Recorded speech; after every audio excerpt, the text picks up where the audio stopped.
शीतल और अभिमन्यु की शादी को 5 साल हो चुके थे, लेकिन अभी तक उनका कोई बच्चा नहीं हुआ था। इसकी वजह से शीतल और अभिमन्यु परेशान रहते थे, लेकिन उन दोनों से ज्यादा परेशान थी शीतल की सास, यानी अभिमन्यु की माँ जानकी देवी। जानकी देवी चाहती थी कि जल्दी से जल्दी उनकी गोद में पोता या पोती आ जाए, और इसीलिए वो अपनी बहू शीतल को लेकर एक दिन हॉस्पिटल पहुंची। डॉक्टर मैडम, जरा ठीक से चेक करके बताइए ना, कई बड़े बड़े डॉक्टर को दिखाया है, लेकिन मेरी बहू माँ ही नहीं बन पाती। मैंने शीतल को बहुत अच्छे से चेकअप किया है। देखिए, बात यह है कि शीतल के अंदर माँ बनने की कैपेसिटी नहीं है। ये आप क्या कह रही हैं डॉक्टर साहब? कोई तो इलाज होगा ना, कोई दवाई दे दीजिए। देखिए, कुछ प्रॉब्लम ऐसी होती है जिनका कोई ट्रीटमेंट नहीं होता। आई एम सॉरी टू से, लेकिन शीतल कभी माँ नहीं बन सकती, क्योंकि उसके यूट्रस में अंदर से ही कुछ प्रॉब्लम है। घर आने के बाद क्या हुआ माँ? कहाँ लेकर गई थी आप शीतल को? अरे कहाँ लेकर जाती, डॉक्टर मैडम के पास ले गई थी, लेकिन तेरी बीवी तो कभी माँ बन ही नहीं सकती। मम्मी जी, इसमें मेरी क्या गलती? अगर अंदर से कोई प्रॉब्लम है तो उसमें मैं भी कुछ नहीं कर सकती। जानती हूँ, यह बात डॉक्टर के मुंह से सुन चुकी हूँ। अब दोबारा मेरे सामने इस बात का गाना मत गा। अरे माँ, परेशान होने की जरूरत नहीं है, हम सोचते हैं ना कुछ। अरे क्या सोचेगा तू? जब डॉक्टर कह चुका है कि तेरी बीवी माँ नहीं बन सकती, तो बता क्या सोचेगा तू? कहाँ से लाएगा बच्चा? माँ, ये तो मैं भी नहीं जानता। अभिमन्यु, क्यों ना हम अनाथ आश्रम से एक बच्चा गोद ले आए? क्या फर्क पड़ता है बच्चा हमारा हो या गोद लिया हुआ? हाय, बड़ी बातें बनाने वाली। क्या फर्क पड़ता है? अरे क्यों फर्क नहीं पड़ता? मुझे इस वंश को आगे बढ़ाने के लिए मेरे बेटे का खून चाहिए, किसी दूसरे का नहीं। लेकिन माँ, आप जानती हैं कि ये अब पॉसिबल नहीं है। मैं कुछ नहीं जानती। मैं किसी पराये की औलाद को इस घर में अपना पोता या पोती बन के बढ़ता हुआ नहीं देख सकती। मेरा वंश मेरे बेटे के खून से ही आगे बढ़ेगा। लेकिन मम्मी जी, ऐसा कैसे हो पाएगा? आप अच्छी तरह जानती है ना, मेरा और अभिमन्यु का बच्चा नहीं हो सकता। तो मैं अपने बेटे की दूसरी शादी करवाऊंगी, और अपनी दूसरी बीवी से यह मुझे बच्चा पैदा करके देगा। ये आप क्या कह रही हैं माँ? मैं किसी और से शादी नहीं करने वाला। मेरे रहते हुए आप अभिमन्यु की शादी किसी और से करवाएंगी? मम्मी जी, आप ऐसा कैसे कर सकती हैं? तू बस देखती जा बहू, मैं ऐसा कैसे कर सकती हूँ। कुछ दिनों के बाद, अभिमन्यु, मैंने तेरे लिए लड़की ढूंढ ली है। माँ, मैं आपको कितनी बार समझाऊं, मुझे किसी से शादी नहीं करनी है। पहले मेरी बात सुन। ये जो चमेली है ना, हमारे घर में काम करने आती है, वो तुझसे शादी करने के लिए तैयार है। मम्मी जी, आप अभिमन्यु की शादी एक नौकरानी के साथ करवाएंगी? वो इसलिए क्योंकि चमेली दिखने में बहुत खूबसूरत है, बच्चा भी सुंदर ही होगा। मम्मी जी, लेकिन एक बच्चे के लिए अपने बेटे की शादी नौकरानी के साथ करवाना, क्या ये सही है?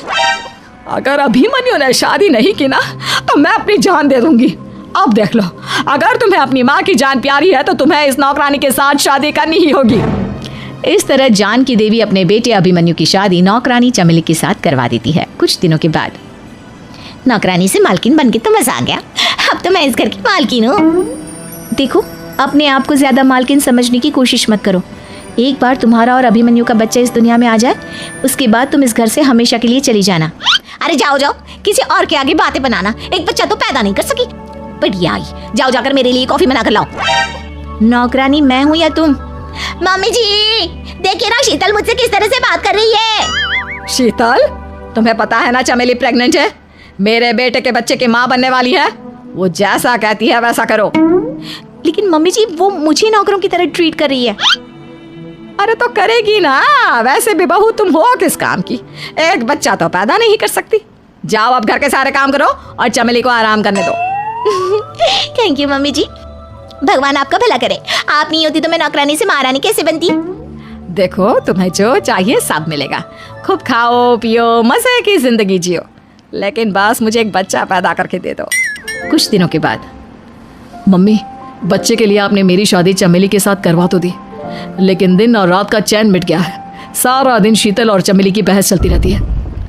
अब शीतल को इस घर में रखने से क्या होगा? मैं तो कहती हूँ उसे घर से निकाल दो, है भी किस काम की। मैं ऐसा नहीं कर सकता माँ, वो मेरी पत्नी है, उससे बहुत प्यार करता हूँ मैं। तुम्हारी पत्नी चमेली है, चमेली, उससे प्यार करो। अरे तुम्हारे बच्चे को जन्म देने वाली है वो।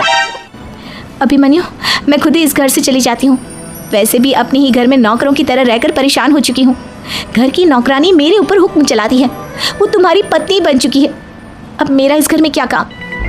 अभिमन्यु के बार बार रोकने पर भी शीतल उस घर से चली जाती है।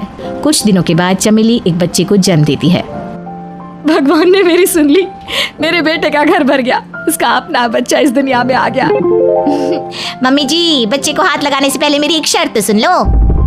तुम कहना क्या चाहती हो चमेली?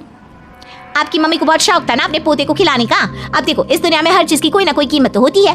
तुम अपनी आधी प्रॉपर्टी मेरे नाम कर दो, बच्चा तुम्हारे नाम। अरे लेकिन मैंने अपने बेटे से तुम्हारी शादी करवाई है, अब ये सौदेबाजी कहाँ से आ गई?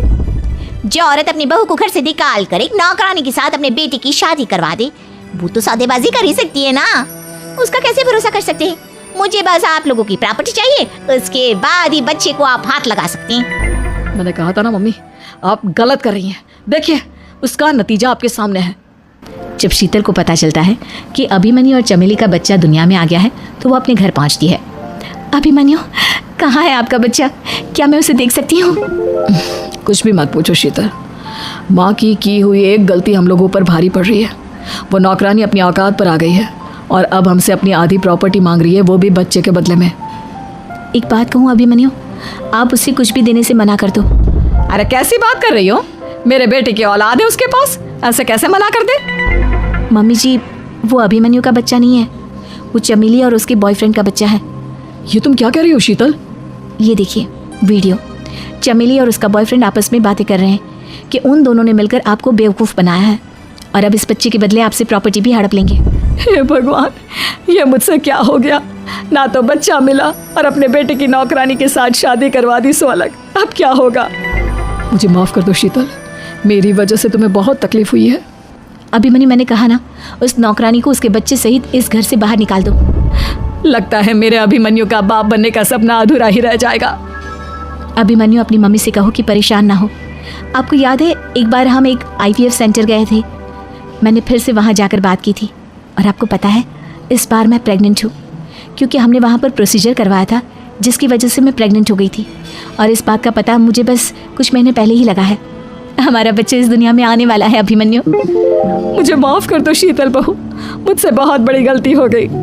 कोई बात नहीं माँ, लेकिन अब हमें उस धोखेबाज नौकरानी को इस घर से बाहर निकालना है और इस घर की मालकिन को वापस घर लाना है, वो भी अपने बच्चे के साथ।